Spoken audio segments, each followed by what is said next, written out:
ভাতটা খেয়ে নিন। কে মা তুমি? আপনার ছেলে আমাকে বিয়ে করে এনেছে, আমি আপনার ছেলের বউ। বৌমার হাতে ভাত খাবো?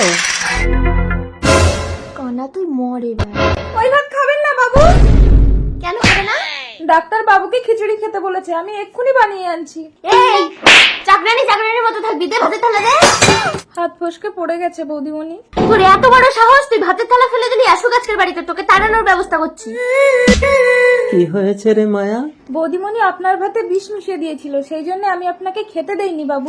কি ছেলে বাড়ি আসলে তুই সব বলবি, তারপর দেখি তোকে বাড়ি থেকে তাড়ায় না বৌমাকে। জ্বালানি ভেতরে এসো অঙ্কন। দাদা বাবু এসেছেন, চলুন। চল।